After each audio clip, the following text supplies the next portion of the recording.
It was mass murder. The judge had been shot. A deadly shooting inside an Atlanta courthouse. A judge, his stenographer, murdered. And deputies that started running up around the sides of the building and police cars coming up behind me. And within just a few moments, there were several officers firing at something right in front of the courthouse. Cold-blooded, remorseless, evil, and extremely, extremely dangerous mind. The suspected gunman, that man, caught on surveillance camera escaping down a stairwell. Brian Nichols was on trial for rape. Before this day would end, he'd killed twice more. In March 2005, a seemingly typical Friday morning at the Fulton County Courthouse turned into a nightmare no one saw coming. The halls were filled with the usual hustle and bustle. Footsteps, murmurs, the occasional rustling of papers. But then, in an instant, all that normalcy was obliterated. Brian G. Nichols, a defendant with a promising football career and a charming smile, went from a man on trial for assault and R to a force of sheer destruction. A conniving, vicious, cold-blooded, remorseless, evil, and extremely dangerous killer. Nichols, who had something snap in his head, decided he wasn't going to stick around to see how his trial played out. With a calculated look in his eye, he launched a brutal attack right in the courtroom. That's right. The that began in this courtroom, what was then Judge Roland Barnes' courtroom, gripped the nation. The place erupted into chaos, his pent-up rage exploding like a ticking time bomb. He overpowered the deputy assigned to guard him in a holding cell, snatching the deputy's gun and going on a terrifying spree that left 4 people dead within a few hours. Crime that shocked the city and devastated the legal community. Brian Nichols gunned down 4, including a judge, in a 2005 spree that began at a downtown courthouse. Absolutely horrific, and that stolen gun was then used to kill Fulton County Superior Judge Roland Barnes and his court reporter. Shortly after leaving the courthouse, Nichols shot and killed another deputy. But it didn't end there. Nichols fled the courthouse, carjacking several vehicles and spreading fear across the city. The bustling metropolis of Atlanta went into lockdown. A large-scale manhunt was launched, transforming the city into a tense and fearful place. People rushed home, locked their doors, and waited with bated breath, hoping the nightmare would soon end. When Nichols escaped from the Fulton County Courthouse, that touched off chaos in the streets and a massive manhunt. Nichols killed 4 people, including a judge. The horror reached a new level when Nichols took a woman named Ashley Smith hostage in her own apartment. He held her captive for several hours, a traumatic event that completely changed the course of her life. Ashley, you were that hostage. Yes, I was that hostage. What was going on in your mind when all this was happening? Well, I was very scared. I thought that I was never going to see my daughter again. The city of Atlanta was gripped by fear, and even after Nichols was finally captured, the shockwaves of his rampage lingered for years. And years later, people are still reflecting on that tragic day, trying to make sense of it all. 17 years ago today, fear gripped people living all across metro Atlanta for 26 hours as investigators searched for a man suspected of murdering 4 people. But as the dust settled, everyone wondered what drove this charismatic athlete to such violence. Was it a calculated act of revenge, a desperate attempt to escape, or the tragic unraveling of a troubled mind? Nichols himself would go on to claim that drugs and alcohol were to blame. I think I was delusional. I think that drugs and alcohol played a part in those delusions. Someone could take away from this talk, it will be to recognize and understand the harm that marijuana can do. Was it really the influence of substances? Let's dive in deeper. Let's take a trip back in time to a crisp winter morning in Austin, Texas. On February 10th, 1971, the city was buzzing with its usual vibrant energy. And in a cozy little corner of it, Brian Nichols made his grand entrance into the world. That day might have seemed like any other, but it set off a chain of events that would eventually lead to an unforgettable tragedy. Sandra and Jean Nichols were over the moon as they welcomed their youngest child, Brian, into their arms, rounding out their picture-perfect family of 5. The Nichols family appeared to be the epitome of suburban bliss, complete with 2 older sisters, a loving mother, and a father who provided for their every need. But as they say, appearances can be deceiving. Beneath the surface, cracks were starting to form. Brian was a bundle of energy and charm from a young age, always bringing laughter to the family with his quick wit and mischievous grin. His childhood was filled with playing sports, exploring the outdoors, and embarking on all sorts of adventures with his sisters. The Nichols family often took road trips to visit relatives, and Brian loved listening to his parents' nostalgic stories about their own childhoods. Those were the golden days, filled with laughter and love.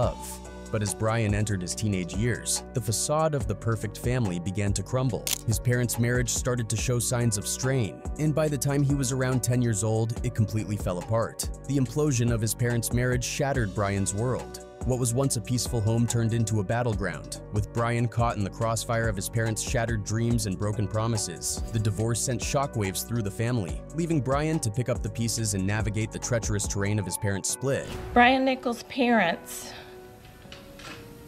raised an extremely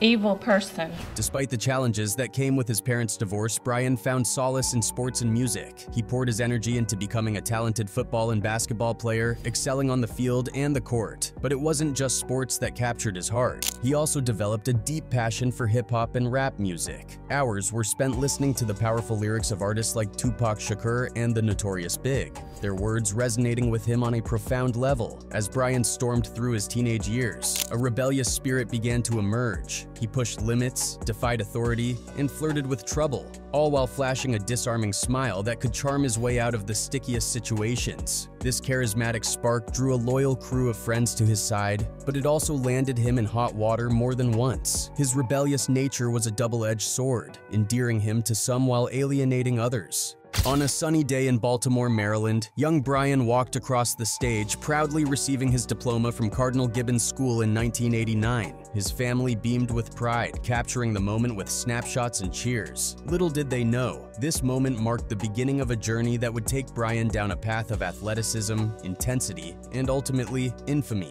When Brian arrived at Kutztown University of Pennsylvania, his fierce passion for football exploded onto the field. His talent and tenacity had already made waves in his high school league, earning him recognition and accolades. Now, as he clashed with opponents on the college field, his intensity and strength left a lasting impression. Brian's football prowess was undeniable, but hints of his troubled past and penchant for pushing boundaries lingered, foreshadowing a tumultuous journey ahead. Standing at 6 feet 1 inch and weighing 210 pounds, Brian was an imposing figure. His presence on the field was formidable, and his mastery of martial arts added to his reputation as a tough opponent. Teammates like Nick Pergine recall his intimidating presence and the respect he commanded. But beneath the surface, a complex individual was taking shape, one whose future actions would shock the nation.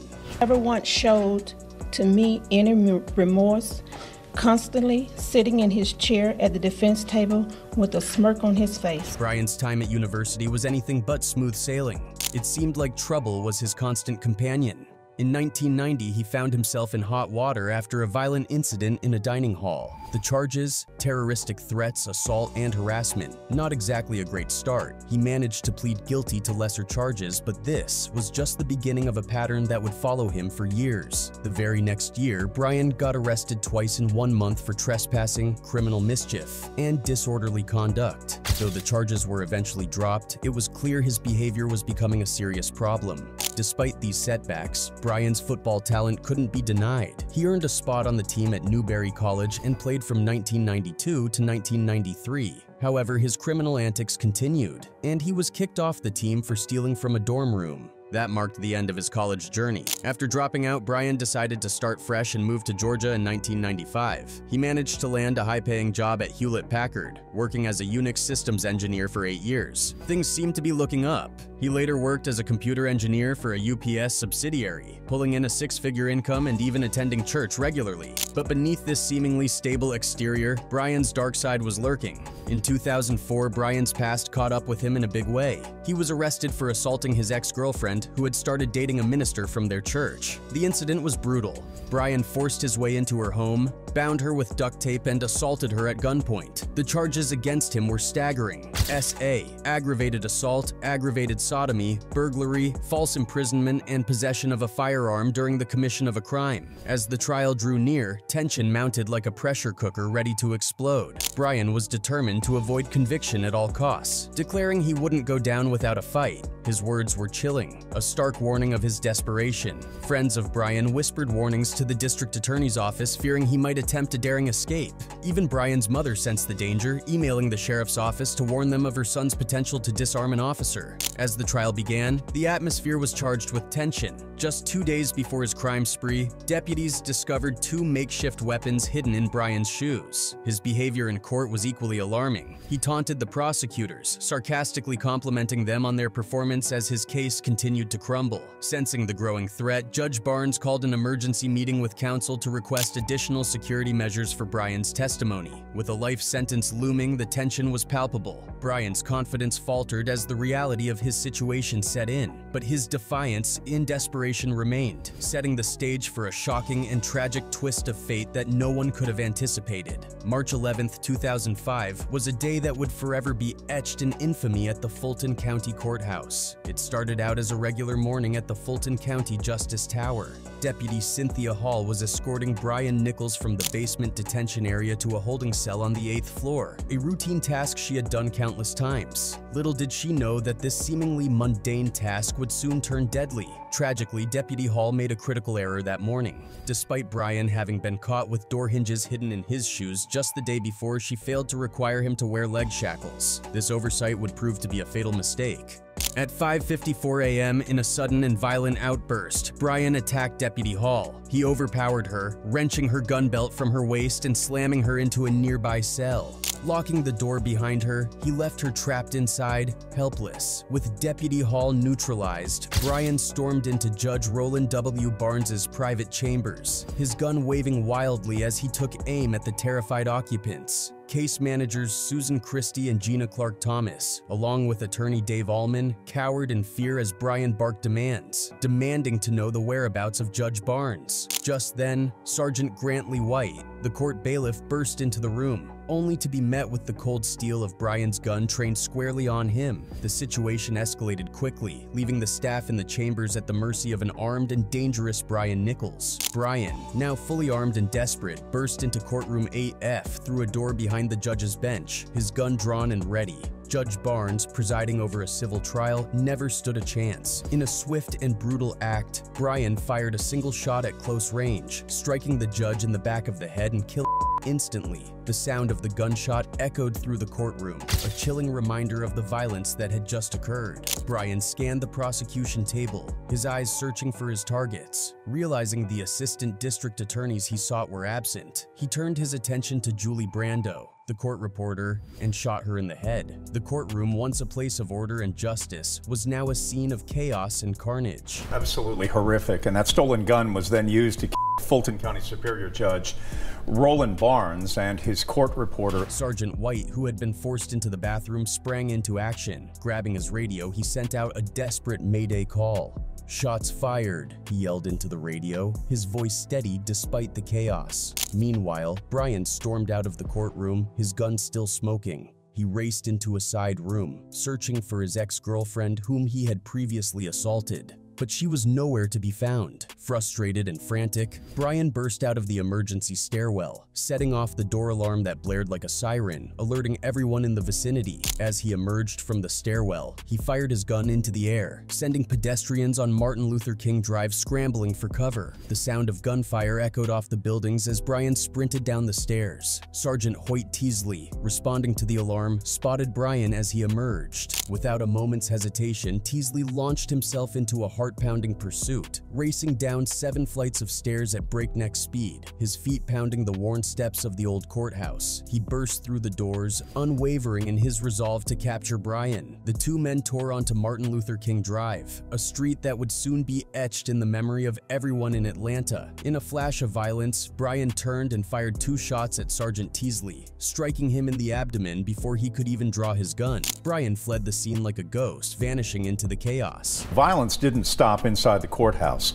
Shortly after leaving the courthouse, Nichols shot and killed another deputy. In the midst of this mayhem, Brian's escape turned into a frenzied and violent spectacle. He carjacked 5 vehicles in the underground parking garage, including Deputy Solicitor General Dwayne Cooper's 2002 Mazda Tribute, leaving a trail of terrified drivers in his wake. Larry McCrary, a witness who worked in the Fulton County Juvenile Court, saw Brian fleeing and gave chase, parking his vehicle to block the entrance and exit to the parking deck, and flagging down 3 Atlanta police officers. Brian emerged from the parking deck and approached a tow truck parked at the intersection of Peachtree and Wall Streets. With a chilling calmness, he aimed his gun at the driver, Durante Franklin, and demanded he exit the vehicle. Brian seized control of the truck, driving away with wild abandon. He navigated northbound on Peachtree Street, made a turn onto Walton Street, ignoring the one-way traffic sign, and entered the Imperial parking garage on Cone Street with the stealth of a rat seeking refuge. On the 4th floor of the garage, Brian hijacked a 2004 Mercury Sable belonging to Almeda Kilgo, a software developer at the Atlanta Journal-Constitution. Brian pointed his gun at Kilgo and demanded she move to the passenger seat. His eyes blazed with fierce intensity, and he warned her he wasn't joking, showing her the blood on his hands. He drove a short distance before stopping and ordering her into the trunk. However, Kilgo managed to escape and flee to freedom, adding yet another layer of chaos to the day. Although his escape route remained unclear, the manhunt was intense enough to feature Nichols on America's Most Wanted that night, broadcasting his description to the nation. Later that day, the Fulton County District Attorney's Office made a shocking announcement. They had received a chilling 911 call from a person claiming to be Brian. In a menacing threat, he vowed to kill the prosecutors handling his case, Gail Abramson and Josh Joshi. This chilling warning set off a massive and intense manhunt, one of the largest in Atlanta's history. When Nichols escaped from the Fulton County Courthouse, that touched off chaos in the streets and a massive manhunt. With the city on high alert, law enforcement raced against time to apprehend the dangerous fugitive before he could carry out his threats. The situation was tense and terrifying, leaving everyone on edge, wondering what would happen next. The aftermath of Brian's rampage was devastating. Judge Barnes and Julie Brando lay dead, and Sergeant Teasley was pronounced dead on arrival at Grady Memorial Hospital. Deputy Cynthia Hall suffered severe injuries, including brain damage, facial fractures, and a deep gash on her forehead. The entire city of Atlanta was in chaos. Police cruisers, helicopters, and hundreds of officers swarmed the streets, searching for Brian. Roadblocks and checkpoints were set up at major intersections, and even off-duty police officers joined the search, leaving no stone unturned. The Georgia governor announced a $65,000 reward for information leading to the arrest of Brian Nichols. I think you're seeing SWAT officers coming out now. For 26 hours, Atlanta was on lockdown. Brian's violent spree was far from over. He attacked 2 more people and tragically killed David G. Willem, an immigration and customs enforcement agent. He then kidnapped Ashley Smith, holding her hostage for several harrowing hours. He spent all day on the run, and that evening he went to a home in Buckhead and shot a federal agent before stealing his gun and pickup truck, where he pushed his way into the apartment of a woman named Ashley Smith. The city of Atlanta was in a state of panic as the police launched a massive search for Brian. The tension in the air was palpable as everyone waited for news of his capture. The following day, on March 12, 2005, search efforts finally led authorities to the Bridgewater Apartments in Duluth, Georgia, a suburb located 27 miles north of Atlanta. It was thanks to the swift and courageous actions of Ashley Smith that Brian's reign of terror was brought to an end. From the safety of her Duluth apartment, Ashley's calm and steady voice became a beacon of hope as she dialed 911, alerting the police to Brian's whereabouts. Brian Nichols came to my house at 2 o'clock last night. Law enforcement responded with precision and speed, storming into the apartment and cornering the fugitive. With his rage finally exhausted, Brian surrendered peacefully. The man who had sparked such fear and chaos chaos just days before was now meekly handed over to authorities, marking a welcome end to the violence and bloodshed. Before the raid, Ashley had endured a terrifying 7 hours as Brian's hostage, forced to withstand his erratic behavior at gunpoint. Yet, in a remarkable display of courage and quick thinking, she managed to gain Brian's trust by offering him methamphetamine and reading aloud from The Purpose-Driven Life. She shared her own heartbreaking story, opening up about the tragic loss of her husband and her own near-fatal car accident. As she prepared pancakes for breakfast, Brian surprisingly allowed her to leave to visit her daughter. Ashley seized this opportunity to contact the authorities, her bravery and quick thinking playing a crucial role in bringing Brian's violent spree to an end. He handed me some money that he had in his pocket, and then I just left.